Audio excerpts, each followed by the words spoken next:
ক্রিকেটারদের পারিশ্রমিক নিয়ে জটিলতা, অনিয়ম, ফ্র্যাঞ্চাইজিদের নানা টালবাহানা, বারবার প্রতিশ্রুতি দিয়েও নির্ধারিত সময়ের মধ্যে ক্রিকেটারদের পারিশ্রমিক পরিশোধ না করার প্রতিবাদে প্র্যাকটিস বয়কট, বিদেশি ক্রিকেটারদের হোটেলে থেকেও ম্যাচ না খেলাসহ নানা তুঘলকি কাণ্ড ঘটে যাচ্ছে এবারের বিপিএলে।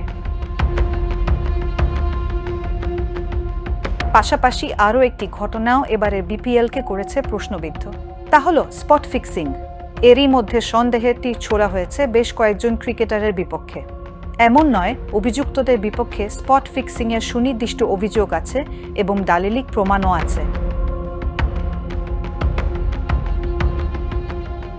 তবে যাদের নাম আসছে সে সব ক্রিকেটারের আচরণ, আউট হওয়ার ধরন, অযথা অপ্রয়োজনে নো বল, ওয়াইড ডেলিভারি দেওয়া নিয়েও আছে নানা মুখরোচক কথাবার্তা, গুঞ্জন।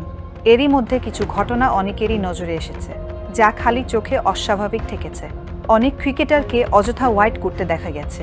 কারো কারো আউটের ধরন রীতিমতো দৃষ্টিকটু লেগেছে, যা নিয়ে প্রশ্ন তোলাই যায়। সব মিলিয়ে স্পট ফিক্সিংয়ের সন্দেহ করার মতো উপাদান আছে বেশ।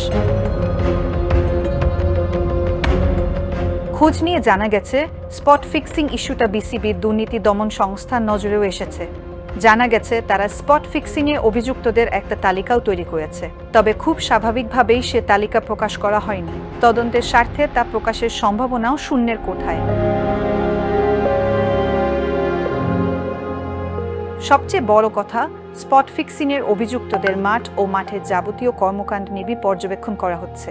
এখন দেখার বিষয়, স্পট ফিক্সিং ইস্যুটা কি শুধুই সন্দেহ, না তার সত্যতাও আছে। সন্দেহভাজনদের বিপক্ষে উপযুক্ত দলিল ও প্রমাণ খোঁজা হচ্ছে। দালিলিক প্রমাণ মিললেই সরাসরি জিজ্ঞাসাবাদ পর্ব শুরুর সম্ভাবনাও আছে।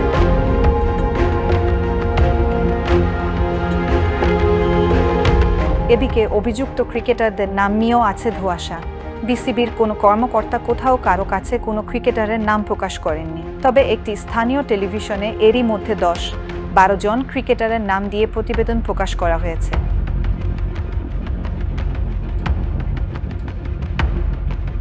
সেই টিভি চ্যানেলে প্রকাশিত নামগুলো হলো এনামুল হক বিজয়, মোহাম্মদ মিঠুন, আরিফুল হক, নাজমুল অপু, থিসারা পেরেরা, শফিউল ইসলাম, আল আমিন হোসেন সিনিয়র, আলাউদ্দিন বাবু, শুভম রানজানে, মোসাদ্দেক হোসেন সৈকত সহ আরও কয়েকজন ভিনদেশি ক্রিকেটার।